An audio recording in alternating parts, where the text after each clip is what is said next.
All right, everybody, let's have a quick conversation. First and foremost, before we hop into this video, change the camera setup. It's now on top of my monitor. Normally is on top of the laptop. Let me know what you guys think. If it is a better angle, you like it a little bit more, just let me know. Still need to clean up the room a little bit, so the floor is messy. But regardless, I wanted to hop into a little bit of what I heard in the 3Q 2024 Celsius earnings call. And there's multiple ways that you could look at this, but basically where I'm getting to is from what guidance was proposed by the CEO, basically stated that they anticipate that there's going to be single digit year-over-year revenue growth. My anticipation is that they're talking about the fourth quarter.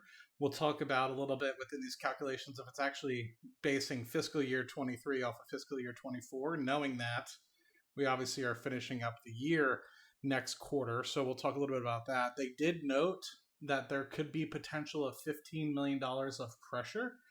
They basically, off of the earnings call, noted that they feel like they're in a good position to provide that single digit year-over-year revenue growth. However, if things in the bad go worse, knowing that we're already a couple weeks into the fourth quarter, but if things tend to trend and not come back to normal like what we've seen obviously in the third quarter, which was such a horrible result, which is why I'm providing this guidance, then they could see up to a $15 million of pressure. We'll talk about if that $15 million of pressure is applied to fiscal year 2024 overall, which is a very drastic difference, versus if it's applied strictly to the fourth quarter year over year. So let's hop into the numbers a little bit. What I will say off the bat, because there's multiple calculations in here, I am not anticipating that the guidance that they provided for the single digit year over year growth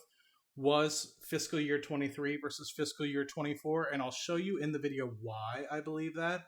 I just think that they would have been a little bit more dire on the conference call had they thought that this trend for revenue was going to continue. Another reason why I anticipate it's specifically talking about the fourth quarter over the fourth quarter of 23, not fiscal year, but the quarter, is because a lot of the analysts are coming out with numbers in the 320 to 330 range for revenue guidance, which obviously would align a little bit closer to the the year over year the year over year fourth quarter guidance that these guys are kind of providing. So that's why I feel a little bit more comfortable if obviously they were kind of giving a fiscal year guidance of single digit year over year growth and the 15 million pressure. You'll see that that number is way below $300 million for revenue. And that's why I'm kind of ruling that out. We'll also get into what I think the current price to earnings and EBITDA are. If you were to factor out the fact that there's $1 billion of cash on the balance sheet. So at the moment, the company's worth about $6 billion. So we'll get into what the numbers look like if there's 0% growth for 2025, 9% growth, which is high end of single digit year over year revenue growth going into fiscal year 25. And then if they return to something like 15% or beyond year over year revenue growth, where they might end up in a price to earnings. Now, keep in mind, this has a lot of assumptions into it. We'll talk a little bit about how I got some of these adjusted EBITDA margins, net income margins. So you could take some of these numbers with a grain of salt, put your own layer of analysis into it. But let's just hop right in. We're about 4 minutes in to my little monologue here. So let's just get into the numbers themselves. So I'm going to put myself in the corner. Actually, let me put myself in the lower right-hand corner so we can dive into this model here and give me some rope, because I'm not a smart guy when it comes to mathematics and analysis even. But what I can provide you guys, this comes directly from the company, are these quarterly actuals. So I provided since the first quarter of 2023, basically reason not to say that 2022 wasn't important or anything of the like, but we're really just doing analyses on fiscal year 23 and fiscal year 24 numbers and the quarters within fiscal year 23 and 24. So to me, it just didn't really make sense to kind of go into 2022 and things of the like. I was really just focusing on fiscal year 23 and 24, what margins they were providing, etc. So you can see the actuals that we have up to 3Q of 2022. You can see the drastic year-over-year impacts going from 385 in revenue to 266. That's why you've seen the stock absolutely tank. And it was even tanking before the third quarter earnings. I think they were getting inklings from Celsius themselves that the third quarter was going to be pretty dire, just noting that the Pepsi folks, the distributors, had basically pre-ordered a lot. And not to say that they were, I guess, disappointed in the amount that they actually sold. I just think that they might have a bit more than they could chew. And so we'll get into a little bit more what more impacts that this had.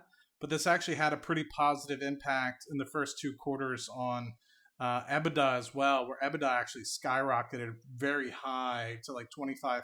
And then, of course, all throughout last year, it was less than 20%. So when we get into the EBITDA for my 4Q range, there could be an upside for that, which would then show an impact of even better numbers in the price to EBITDA that I don't show going forward. So what I basically had done is, based off the guidance that they had provided to us in here, I basically said, well, what if we take the 3Q number, the 4Q number from last year, this 347, and did exactly as they noted in the conference call. We put a $15 million pressure on that. So we take the 347 and we take 15 million from that. Now, keep in mind what they guided for was single digit year-over-year revenue growth for the fourth quarter from my interpretation. And so that would put you basically at 347 plus for revenue. This $15 million losses is based off that pressure that they had noted during the Q&A section. And then this high side is specifically the 9% year-over-year growth. So I didn't do 9.9 or anything like that. I just did 9%. So that leads you to a revenue guidance of 332 to 378. Now, in reality, it probably should be closer to 347 to 378 with this $15 million pressure. They weren't really, they put that just, I think, as like a severe downside case. But from what they were talking about, they were very confident in a single digit year-over-year revenue growth. So at least this leads you to even, which is 347 in revenue, or plus. So these gross profit numbers I got based off of just using previous margins that we've been seeing throughout the rest of fiscal year 2024. So you can see we had 51.2% in the first quarter, 52% here in the third quarter. And then let me put in this. Why isn't this letting me? Sorry, let me put, here we go, 46%. So you did see a drop off here in the third quarter. And that, I think, was associated with just the fact that you had such a pullback in everything that was kind of going on. So that led to this drop off in the actual earnings for everything. Hold on, let me get my thing resituated here. There we go. So I just kept it flat at 52%, knowing that things are going to normalize. 50.2%, knowing things are going to normalize a little bit.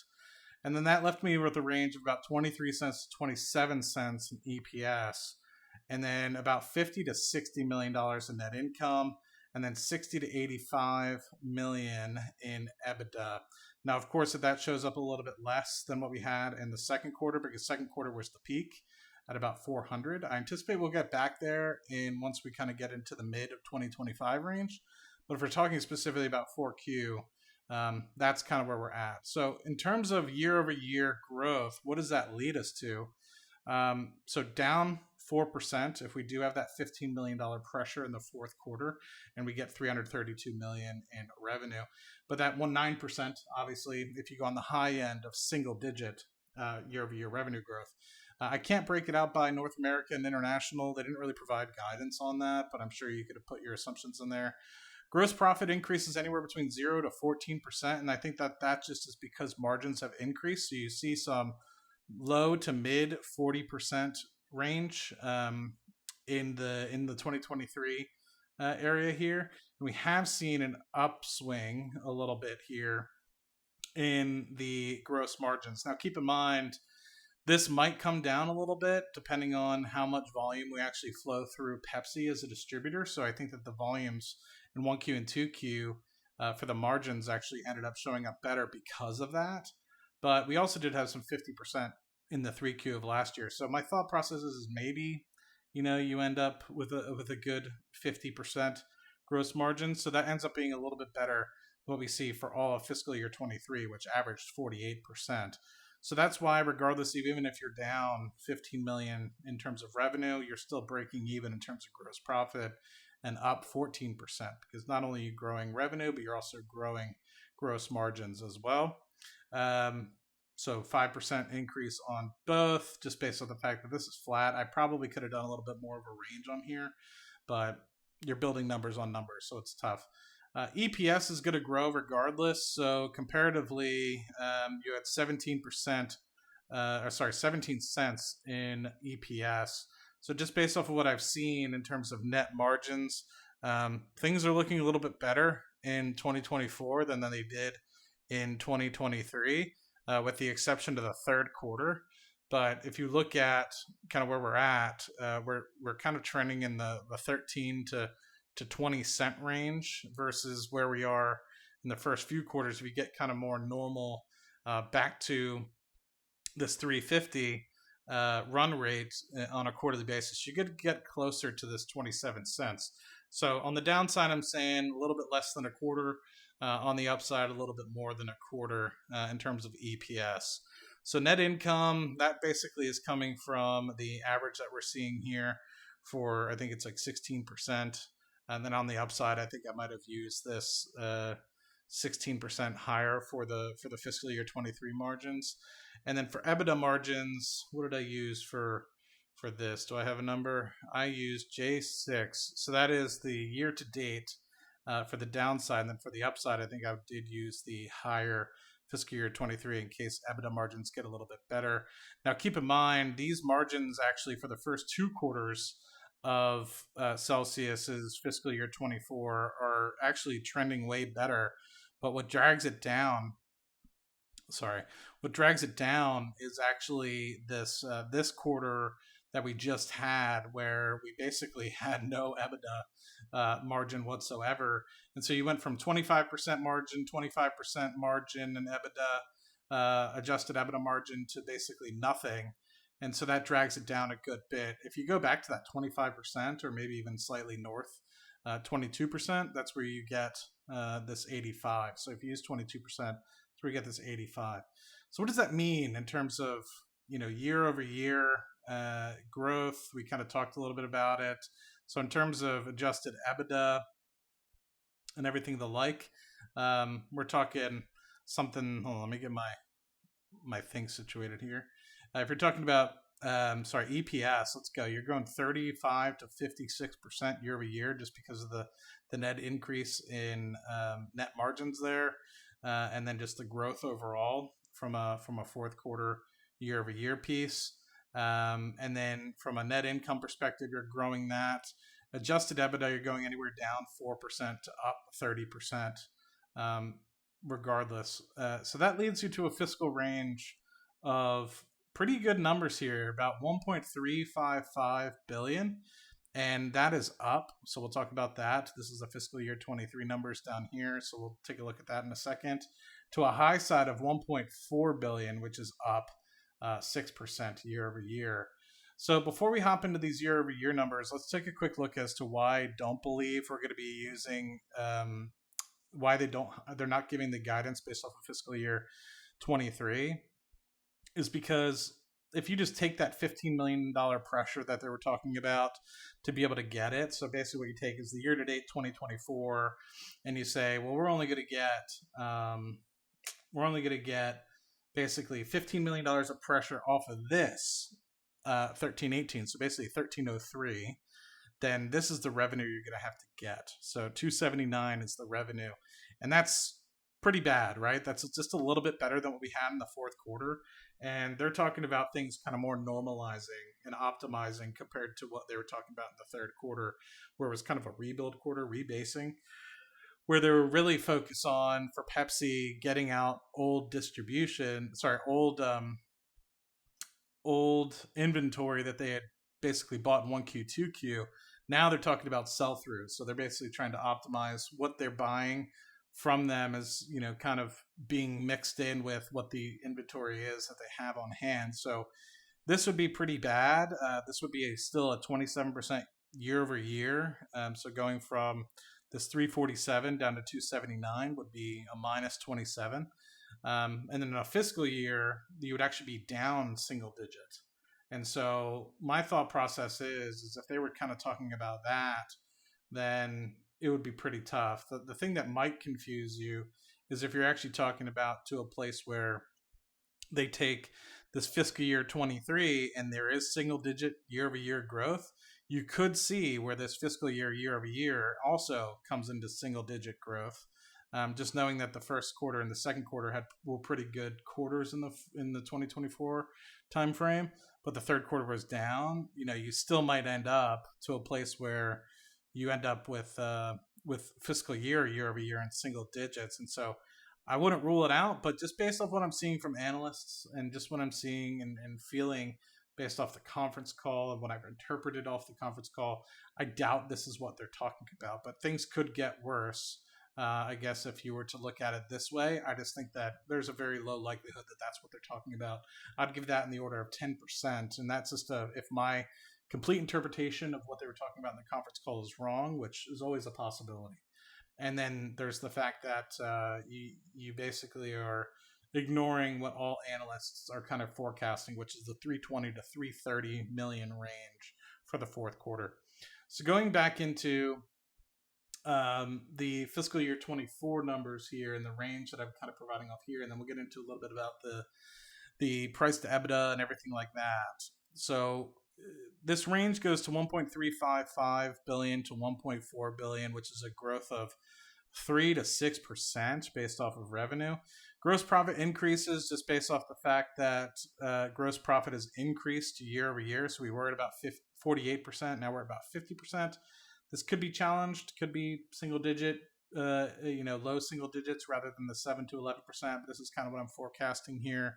That's an increase of 4% year over year on the gross margin, not on an integer basis, but on a percentage basis, if that makes sense. So this 48% growing to 50.2 is 2 percentage points on an integer basis, if that's even the right term. But on a percentage basis, it's 4%. So you're growing the margins by 4% or increasing margins by 4%, not on an inter basis, but on a basis point basis, if that makes sense. Diluted EPS, 1 to 6% increase for 4Q year over year. Sorry, I think this was supposed to be for fiscal year. Sorry about that. So fiscal year over year growth, 1 to 6%. And then net income, 1 to 5%. EBITDA is going to be challenged, I think, as well, just based on the fact that I think for now, you had such a bad quarter in the third quarter. Like, let's just do a quick note here. So 4 million out of this 266 is a 1.6%. And then this net income is probably 2%.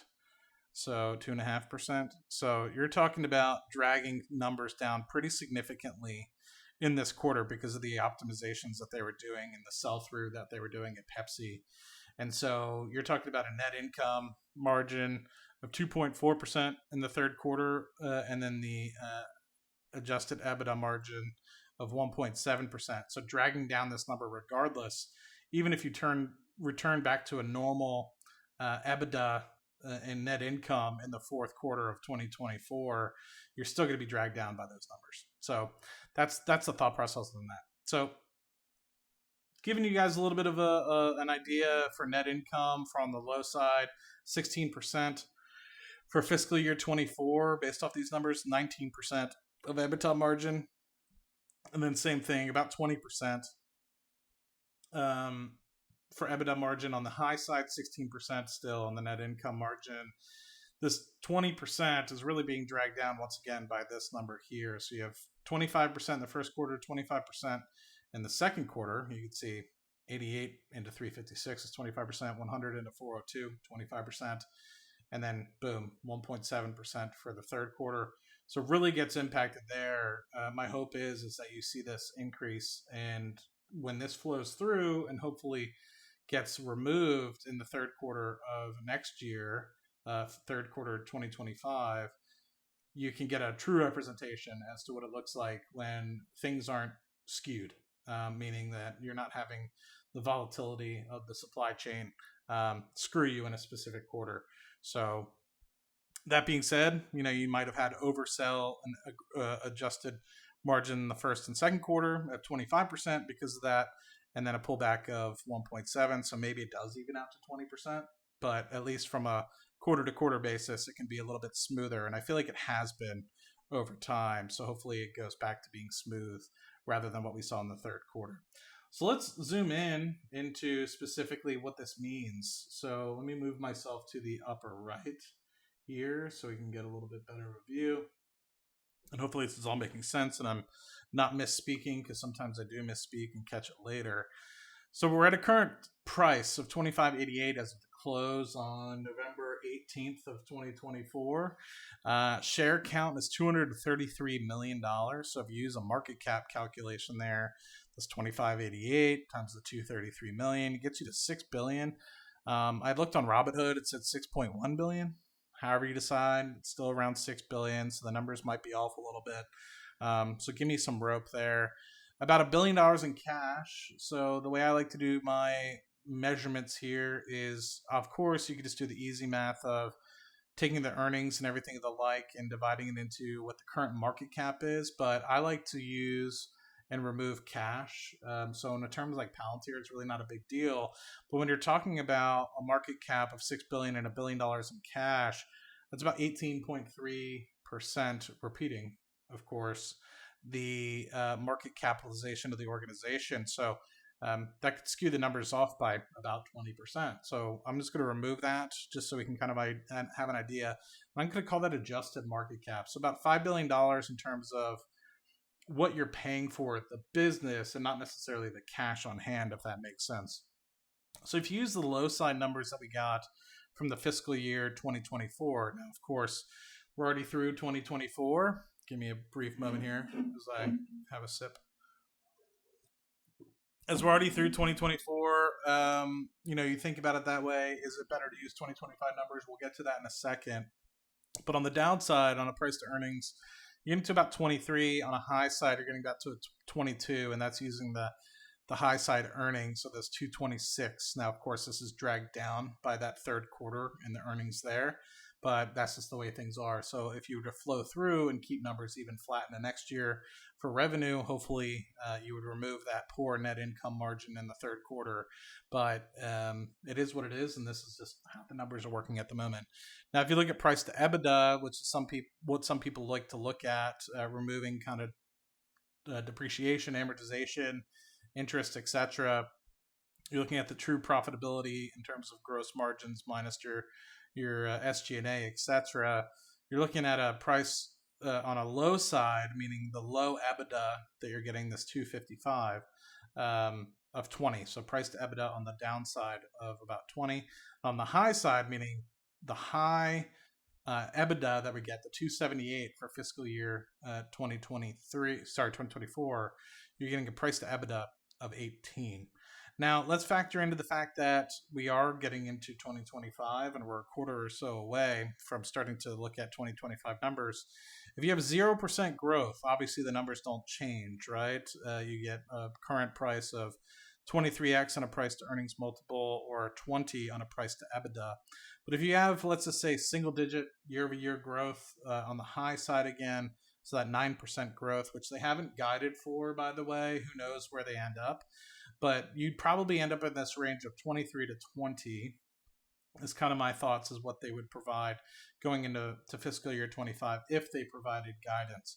So that would lead you to 20 to 17%.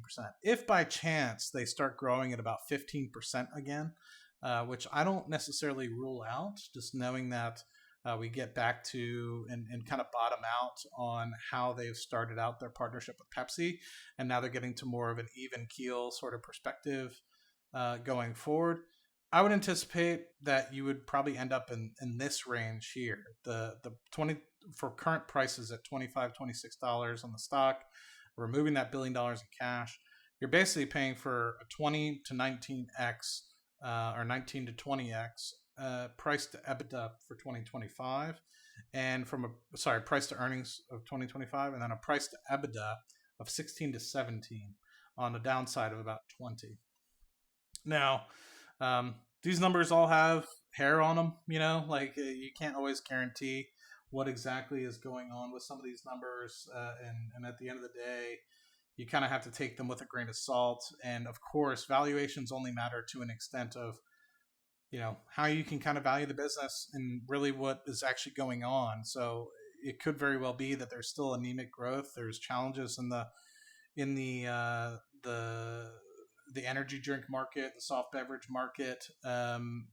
What's going on with the Trump administration and RFK going after sugary drinks could lead to further pressures into 2025, and so that might lead to a sell-off in the stock already that we've seen even be exacerbated. So keep that in mind as we move forward into 2025. That's why you've seen stocks comparable to, and might actually be worth me bringing up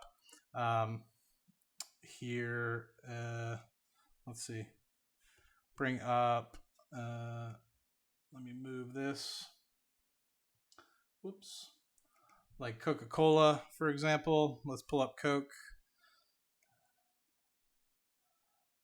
So over the past couple months, you've seen Coca-Cola even more so as it looked like Uncle Donnie and RFK were getting involved. Coke going the opposite direction, so down from $72 or so.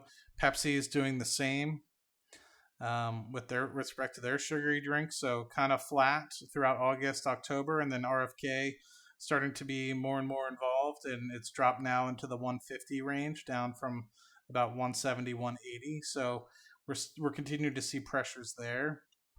And keep in mind, Pepsi is both a soft drink and snacks business, so might be doubly hit there. So they provide Doritos, Frito-Lay, etc., on top of the fact that they have Pepsi, Mountain Dew, etc. So just leaving it there. Hopefully you guys got some good details out of this.